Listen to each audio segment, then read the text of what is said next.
French revolution world history का वो हिस्सा है जहां से कि पूरे यूरोप में रेवोल्यूशन फैलना शुरू हो गई थी। इनफैक्ट ये रेवोल्यूशन यूरोप पे नहीं रुकी है, ये बाकी के कंट्रीज में और कॉन्टिनेंट्स में भी फैलना स्टार्ट हो गई थी।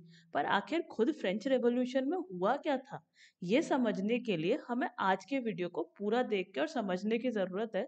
और इसके बाद आप भी उन 20 to 30% लोगों में काउंट होने लगोगे जिन्हें हिस्ट्री पूरी तरीके से याद रहती है और कंप्लेन नहीं करते कि यार इसमें डेट्स याद रखनी पड़ती है, इसमें नाम याद रखने पड़ते हैं। उन्हें बाय डिफॉल्ट अपने आप में ये चीजें याद रहती हैं। तो बेसिकली कहानी कुछ इस तरह से स्टार्ट होती है कि 14 जुलाई 1789 में पूरी तरीके से पेरिस के अंदर एक बहुत हैप्पीजार्ड सिचुएशन क्रिएट हो गई थी, यानी कि सब तरफ हबड़ा तबड़ी का माहौल बना हुआ था। अब ये हबड़ा तबड़ी का माहौल इसलिए बना हुआ था क्योंकि एक रूमर फैल गया था कि राजा ने ना अपने ट्रूप से कह दिया है कि जो भी जनता दिखाई दे रही है उन सबको गोली मार दी जाए। इसी बात को सुन के कम 7,000 आदमी और औरत मिलके जमा हो गए और अपने आप को बचाने के लिए हथियार ढूंढने लगे, जिसके लिए उन लोगों ने बेस्टाइल में अटैक कर दिया। और बेस्टाइल जेल के अंदर उन्होंने सोचा उन्हें हथियार मिलेंगे। अब हथियार ना पाके ये भीड़ और ज्यादा गुस्से में आ गई और उन्होंने पूरा का पूरा बेस्टाइल जेल ही तोड़ दिया। यानी कि जहां पूरा का पूरा एक पुराना किला हुआ करता था, अब वहां पर कुछ भी नहीं था। और एक एक ईंट को उखाड़ के एज अ सोविनियर, यानी कि एक निशानी के तौर पे अपने घर लेकर चले गए। जब उन्होंने बेस्टाइल को तोड़ा तो उनको ऐसी फीलिंग आई जैसे उन्होंने राजा की डेस्पोटिक मोनार्की को डिस्ट्रॉय करने की कोशिश की हो, और डिस्ट्रॉय एक तरीके से कर भी दिया हो। लेकिन अभी भी बात वही की वही पहुंची हुई है कि पहले तो ये अफवाह उड़ी कैसे, क्या सच में राजा के ट्रूप्स लोगों को मारने की तैयारी कर रहे थे, और ये लोग एक्चुअली में नाराज या गुस्सा हो किस बात पर रहे थे। तो कहानी कुछ यहाँ से शुरू होती है कि 1774 में लुइस 16 सिर्फ 20 साल की उम्र में राजा की गद्दी पे बैठ जाता है। ये बर्बन डायनेस्टी को बिलोंग करता था और इसकी शादी हुई थी एक ऑस्ट्रियन प्रिंसेस मैरी एंटोनेट से। यहाँ तक तो कहानी ठीक चल रही है, लेकिन परेशानी अब शुरू होती है। राजा जब गद्दी पे बैठा तो उसने देखा कि फ्रांस का जो ट्रेजरी है वो पूरी तरीके से खाली पड़ी है। इसके खाली होने का कारण ये था कि फ्रांस अमेरिका को अपनी 13 कॉलोनीज ब्रिटेन से फ्री कराने में मदद कर रहा था, जिसकी वजह से फ्रांस भी उस वॉर में पार्टिसिपेट कर रहा था जो अमेरिका तो ब्रिटेन से लड़ ही रहा था। ऐसी सिचुएशन में फ्रांस अपने आप को कर्जा दिलवा लेता है जो कि 2 बिलियन से ऊपर पहुंच जाता है। अब फ्रांस को कर्जा देने वालों ने इसी सिचुएशन का फायदा उठा के 10% इंटरेस्ट रेट और बढ़ा दी। अब फ्रांस के साथ परेशानी ये थी कि उन्हें कर्जे की रकम तो देनी थी, लेकिन साथ साथ उन लोगों को वो 10% का एक्स्ट्रा इंटरेस्ट भी पे करना था। चलो, इंटरेस्ट भी पे करते तब भी ठीक था। इसके अलावा उन्हें अपने ऑफिशियल कोर्ट्स मेंटेन करने हैं, उन्हें अपनी गवर्नमेंट मेंटेन करनी है, उन्हें अपनी आर्मी को मेंटेन करना है, उन्हें यूनिवर्सिटीज को मेंटेन करना था। ये सारे खर्चे तो थे ही थे, और अपना खुद का वर्सेल्स का पैलेस भी मेंटेन करके चलना था। तो खुद के एक्सपेंसेस भी आ गए। ऐसे में डिसाइड ये हुआ कि सारा का सारा एक्सपेंसेस जो है ना, टैक्स को बढ़ाकर हम लोग कम करने की कोशिश करेंगे, यानी कि एक तरीके से कवर करने की कोशिश करेंगे। मगर फ्रांस में टैक्स बढ़ा के कोई खास फायदा होता नहीं। इसको ही समझने के लिए ये करेंगे कि हम सबसे पहले देखेंगे कि फ्रांस की जो सोसाइटी है ना, वो कैसे डिवाइडेड थी, क्योंकि यहीं से हमें एक्चुअली में पता लगेगा कि फ्रांस में जो टैक्स बढ़ रहा था उसके ऑपोजिशन में लोग आखिर खड़े क्यों थे। हुआ क्या कि फ्रांस की सोसाइटी को 3 हिस्सों में बांटा गया था। पहली थी फर्स्ट एस्टेट। अब आप जो फर्स्ट एस्टेट देख रहे हो ना, ये क्लर्गी क्लास है जो कि बेसिकली चर्च के मेन या फिर इंपॉर्टेंट फंक्शंस को परफॉर्म करने का काम करती है। फिर आ जाते हैं नोबल्स, यानी कि जो राजशाही लोग हैं। अब ये दोनों तो टैक्स देने से रहे। इसके बाद थी थर्ड एस्टेट। एक्चुअली में जो टैक्स पे कर रही थी वो यही थर्ड एस्टेट थी, जिसके अंदर बड़े businessman, merchants, lawyers, doctors, teachers, court officials, ये सब इन्वॉल्व होते थे अपर मिडिल क्लास के अंदर। इसी में पीजेंट्स और आर्टिसंस जो कि लोकली अपने आप को फंक्शन करते थे, जिनके पास छोटे छोटे लैंड हुआ करते थे, और वो आर्टिसंस जो लोकली गुड्स को बना के लोकल पब्लिक में सेल कर दिया करते थे, वो लोअर मिडिल क्लास में आते थे। और इसके बाद आती थी पुअर क्लास, जिसके अंदर स्मॉल पीजेंट्स हुआ करते थे या फिर लैंडलेस लेबरर्स हुआ करते थे, जिनके अपने पास कोई लैंड था नहीं कल्टीवेशन के लिए, तो उन लोगों को दूसरों के लैंड पे जाके काम करना पड़ रहा था। इसके अलावा वो लोग जो लेबर्स की तरह काम करते थे वर्कशॉप्स के अंदर, जैसे कि बेकरीज हो गई, या फिर सड़कों के कंस्ट्रक्शंस के काम हो गए, या फिर घरों में हाउस हेल्प प्रोवाइड करने के काम हो गए। तो ये बेसिकल डिवीजन था। और ऐसे में टैक्स किनको देना पड़ रहा था? सिर्फ इन लोगों को। ये ऑलरेडी टैक्स पे कर रहे थे। ये दो तरीके के टैक्स पे कर रहे थे, जिसमें से पहला टैक्स तो था टिथे, जो इन लोगों को चर्च को देना पड़ता था। इसके अलावा एक था टेल टैक्स, इसको इन्हें देना पड़ता था एस्टेट को, यानी कि जो स्टेट है इन लोगों का। ओके, तो ये दो तरीके के टैक्स ऑलरेडी ये पे कर ही रहे थे। इसके अलावा जो इनकी रोजमर्रा की जिंदगी में चीजें काम में आती थी, उन पे भी इनडायरेक्ट टैक्स लग ही जाता था। तो ये बुरी तरीके से पहले ही परेशान थे, और ऐसे में जब इतने टैक्सेस आपके सर पे हो तो सर्वाइवल होना बहुत मुश्किल हो जाता है। इसी सर्वाइवल की ट्रबल्स के साथ साथ इनकी मुश्किलें अभी कम नहीं हुई हैं, बढ़ती जा रही है। कैसे बढ़ती जा रही है कि आप देखोगे कि फ्रांस की पॉपुलेशन 1715 के अंदर सिर्फ 23 मिलियन थी, जो कि 28 मिलियन होगी 1789 के अंदर। ये कम पीरियड में अपने आप में बहुत ज्यादा राइज इन पॉपुलेशन है।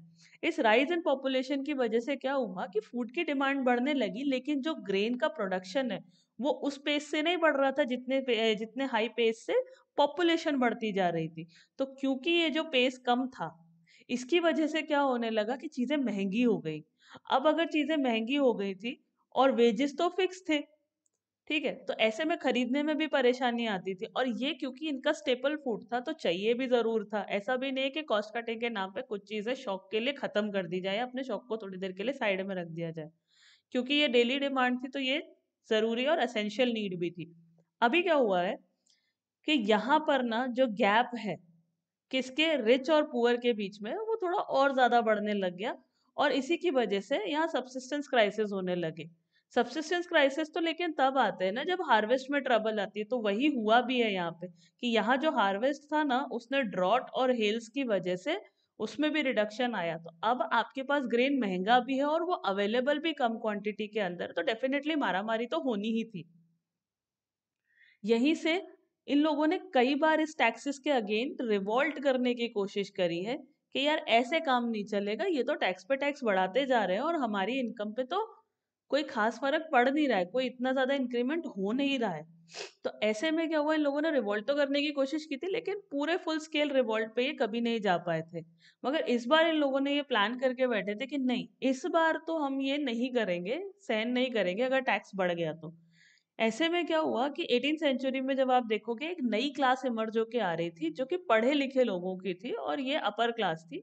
इनमें वो लोग इन्वॉल्व थे जो कि गुड्स मैन्युफैक्चर करते थे, और ऐसे गुड्स मैन्युफैक्चर करते थे मोस्टली वूल, सिल्क, टेक्सटाइल, इस तरीके के गुड्स को एक्सपोर्ट करने का काम करते थे, एक कंट्री से दूसरी कंट्रीज में, और दूसरी कंट्री से अपनी कंट्री में इंपोर्ट भी करते थे, ताकि यहाँ भी उन एलीट क्लास को बेचा जा सके जो उसका अच्छा खासा प्राइस दे सकती है। यहाँ तक भी चीजें ठीक है।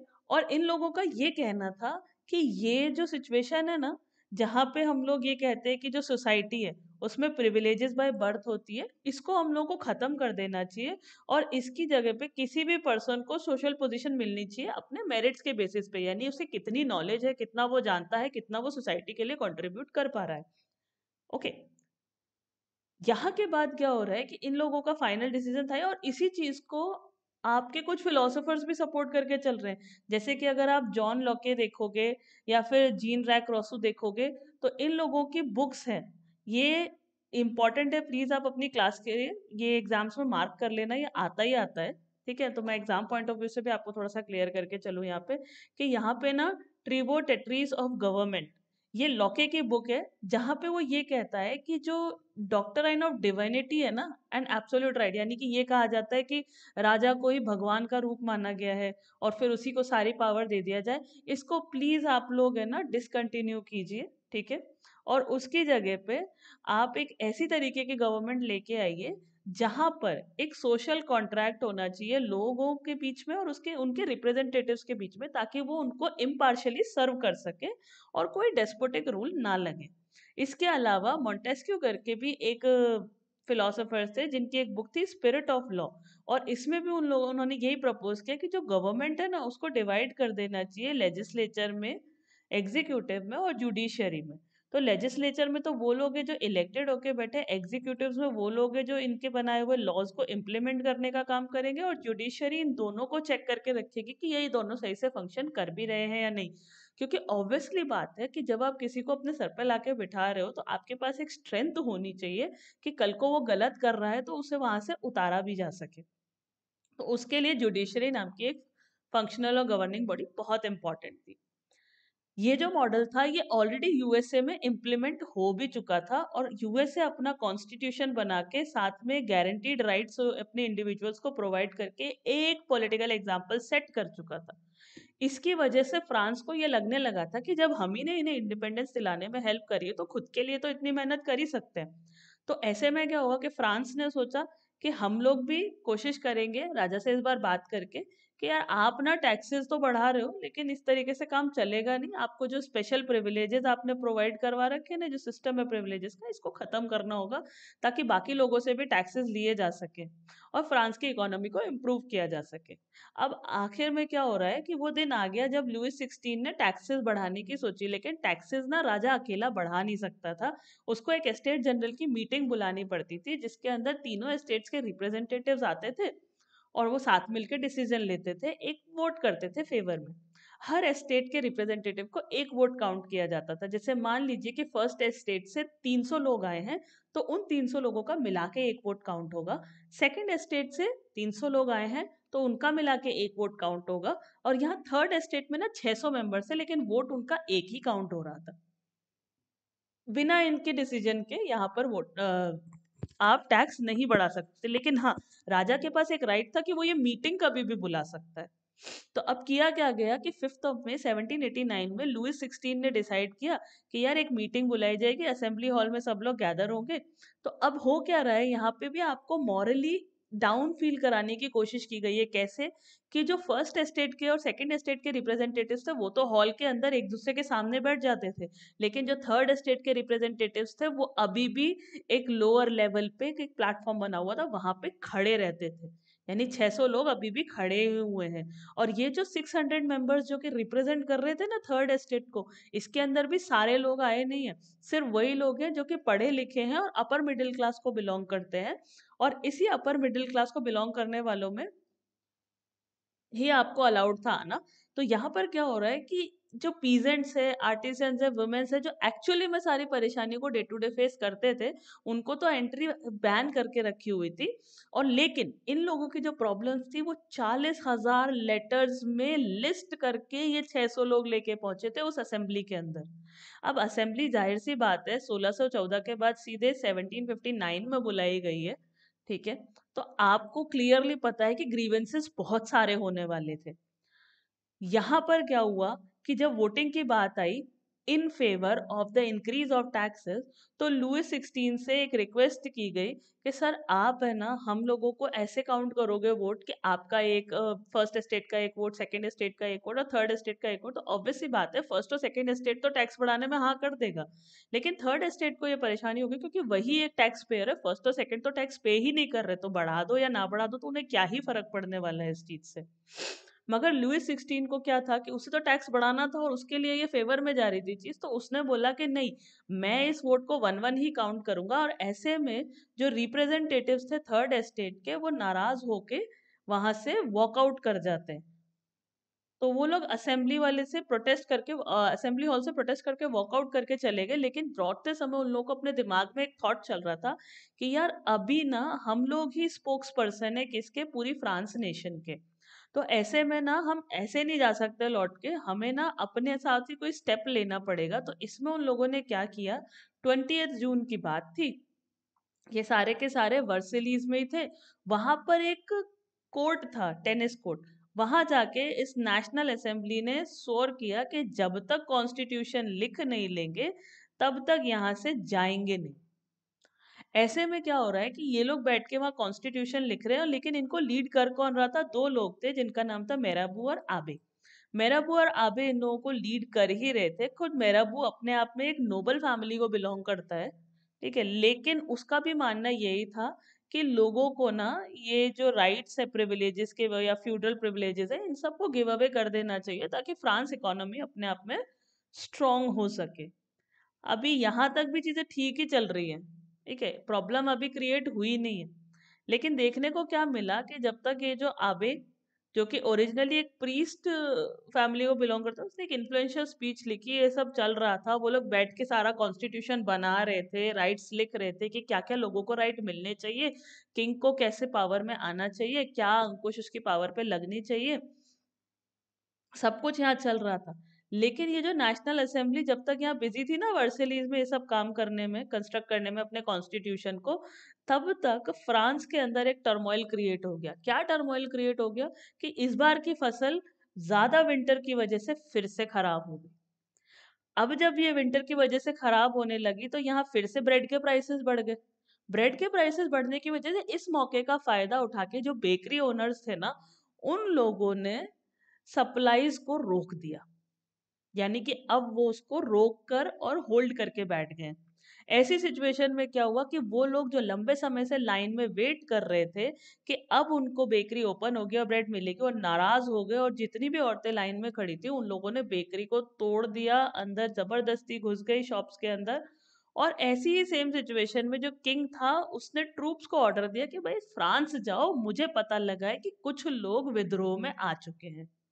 ये पूरी तरीके से एक मिस कन्फ्यूजन की सिचुएशन क्रिएट हुई थी, जहां पे राजा एक्चुअली में फायर नहीं करने भेजा था, सिर्फ सिचुएशन को कंट्रोल करने की कोशिश कर रहा था, जबकि वहां पे ये फैला दिया गया कि भाई राजा ने तो सबको मारने के लिए आदेश दे दिए हैं। तो 14 जुलाई को जो लोग घबराए हुए थे, डरे हुए थे और जो नाराज थे, वो सब एक साथ जमा हो जाते हैं और फाइनली बेस्टाइल जेल को तोड़ देते हैं। तो ये हुआ था बेसिकली फ्रेंच रेवोल्यूशन के टाइम, जहां से पहला रिवोल्ट स्पार्क हुआ है कि भाई साहब हम नहीं सहन कर पाएंगे, अब अति हो चुकी है, इसके ऊपर अगर हमसे टैक्स मांगा तो ये रिजल्ट निकल के आने वाला है। यहाँ तो ये सब चल ही रहा था, वहां पर अब एक रूमर उड़ गया। वहां क्या रूमर उड़ गया, विलेज बाय विलेज ये बात फैल गई, मतलब एक गांव से दूसरे गांव में ये बात फैल गई है कि वहां पे जो लॉर्ड्स है ना मैनोर के, मैनोर क्या होता है, वो एक तरीके की जगह होती है जहाँ पे बहुत बड़ा लैंड होता है, और जो लैंड ओनर है उसका मेंशन भी होता है, मतलब मेंशन यानी कि उसके रहने की जगह भी वहीं पर ही होती है। तो उन्होंने क्या बोला कि जो लॉर्ड्स ऑफ मैनोर है ना, उन लोगों ने ब्रिगेड्स को हायर किया है जो कि खड़ी फसल, तैयार फसल को डिस्ट्रॉय करने के लिए आ रहे हैं। ये सिचुएशन जब क्रिएट हुई तो जो पीजेंट्स थे, जिन्होंने बेचारों ने मेहनत करके उस फसल को तैयार किया था, वो पूरी तरीके से घबरा गए, नाराज हो गए, और उन्होंने क्या किया, अपने अपने हथियार उठा लिए। अब ये हथियार कोई लेजिट हथियार नहीं थे, ये सिर्फ वो चीजें थी जिसको ये लोग यूज करते थे एग्रीकल्चर पर्पस के, जैसे कि हो गया, पिचफोक हो गया, इस तरीके की चीजें थी। अभी इन लोगों ने क्या किया कि इसी नाराजगी में, जहां पे ग्रेन इन लोगों ने संभाल के रखा हुआ था ना, अपना जो भी कटिंग करके रखते थे ये लोग संभाल के, उस ग्रेनरी को पूरी तरीके से लूट लिया। और वहां पे जितने भी डॉक्यूमेंट्स थे जिनमें ये लिखा हुआ था कि किससे कितना ड्यू कलेक्ट करना है, यानी किससे कितना लैंड टैक्स कलेक्ट करना है, उसको जला के राख कर दिया कि ना रहेगा बांस, ना बजेगी बांसुरी। वो कहते हैं ना कि हंगामे में बहुत कुछ चला जाता है, यहाँ पे भी वही हुआ है कि हंगामे के अंदर इन लोगों ने एक फायदा उठा लिया कि चलो मैंने ये जो डॉक्यूमेंट्स है जिनमें ड्यूज लिखे हुए हैं कि किससे कितना टैक्स लेना है, उसी को जला देते हैं, कह देंगे कि लड़ाई झगड़े में सब कुछ हो गया। यहाँ पर क्या हुआ है इसके बाद कि एक जो लार्ज हिस्सा था नोबल्स का, यानी कि लार्ज हिस्सा क्या मतलब बहुत सारी जो नोबल फैमिलीज थी, वो वहां से भाग खड़ी हुई ये देख के कि इतने सारे लोग एक साथ अटैक करने चले आए हैं, ये जिंदा नहीं छोड़ेंगे। तो ये लोग यहाँ से भाग निकले, और भाग निकल के ये लोग नेबरिंग कंट्रीज में जाके रहने लग गए। इतना हैप्पैजार्ड सिचुएशन क्रिएट होता हुआ देख के लुइस 16 को लगा कि यार ये तो बड़ी प्रॉब्लमेटिक सिचुएशन क्रिएट हो गई, और फाइनली उसने डिसाइड किया कि एक काम करता हूँ, नेशनल असेंबली को रिकॉग्निशन दे ही देता हूँ। और इन लोगों ने क्या ही ऐसे लॉ बना दिए होंगे, मैं तो राजा फिर भी रहूंगा ही ना। हालांकि उसकी पावर्स पे चेक लगने वाला था, लेकिन अभी भी राजा के पास पावर तो थी ना, राजा तो राजा ही था ना। इसके अलावा यहाँ पे क्या देखने को मिला कि चलो पावर्स पे चेक भी लग गया, चलो कोई टेंशन नहीं, अपन फिर भी संभाल लेंगे। मगर अब इस असेंबली ने एक लॉ पास कर दिया, ये जिसे हम डिक्री बोलते हैं। ठीक है, अभी हम लॉ बुला रहे हैं, एक डिक्री एक तरीके से पास करी थी, और वो क्या थी कि भाई साहब जो फ्यूडल सिस्टम है ना, इसे तो हम खत्म करके ही रहेंगे। और दूसरी चीज है, जो टैक्सेस है ना, एक्स्ट्रा टैक्सेस जो लगे थर्ड एस्टेट पे, इसको भी हम अबॉलिश करके रहेंगे। तो ये दोनों चीजें तो हमें खत्म करनी है। और तीसरा उन लोगों ने क्या किया कि जो मेंबर थी क्लर्की क्लास की, उन लोगों से फोर्स करके ये कहा कि भाई साहब अपने प्रिविलेजेस त्याग दो, खत्म कर दो, अब कुछ नहीं मिलने वाला है, क्योंकि अब है ना आपका वो जो डेस्पोटिक मोनार्क था ना, जो आपके फेवर में बात किया करता था, अब उसकी खुद की पावर्स भी लिमिटेड हो गई है। और यहाँ से जो टिथे था, जो कि आपको चर्च को पे करना पड़ता था, वो भी हटा दिया गया यहाँ से। तो जब ये सब हुआ है ना, इसी के साथ साथ जो चर्च को जो लैंड दे रखा था, वो भी उनसे छीन लिया गया, उनकी ओनरशिप को डिस्ट्रॉय करके, और उसको भी गवर्नमेंट के अंडर ले लिया गया था, यानी कि कॉन्फिस्केट कर दिया गया। और इसके फायदे में, इसके रिजल्ट में क्या देखने को मिला आपको कि 2 बिलियन लेवर से ऊपर के असेट गवर्नमेंट के पास अब आ चुके थे।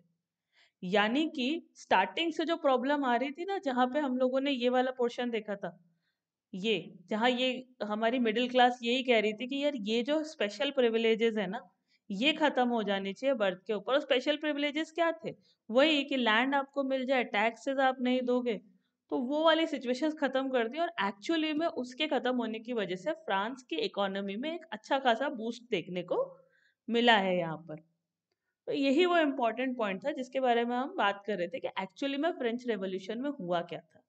अब आगे की जो क्लासेस है ना, उसके अंदर हम लोग ये समझने की कोशिश करेंगे कि फ्रेंच रेवोल्यूशन के टाइम पे जब नेशनल असेंबलीज बन गई थी, या सब राजा की पावर्स को लिमिट किया गया, तो राजा शांति से तो बैठने वाला था नहीं। उसने कुछ ना कुछ तो ऐसा किया ही होगा ना कि वो नेशनल असेंबली को किसी भी तरीके से खत्म करने की कोशिश करे, और अपने आप को ही प्रूव करने की कोशिश करके, देखो मैं राज कर रहा था ना, मैं सही राज कर रहा था, इन लोगों की वजह से आप लोगों को प्रॉब्लम्स क्रिएट हुई है। तो उनको गलत प्रूफ करने की कोशिश करी। मगर कहते हैं ना कि फ्रांस जो है ना, वो पहले मोनार्की था, फिर वो कॉन्स्टिट्यूशनल मोनार्की बना, और फाइनली हो गया था रिपब्लिक। तो अभी तो हम लोगों ने ये देखा है कि फ्रांस अपनी मोनार्की से कॉन्स्टिट्यूशनल मोनार्की तक कैसे पहुंचा। अब हम ये जानने की कोशिश करेंगे कि फ्रांस कॉन्स्टिट्यूशनल मोनार्की से रिपब्लिक कैसे बना। लेकिन उसके लिए स्टे ट्यून।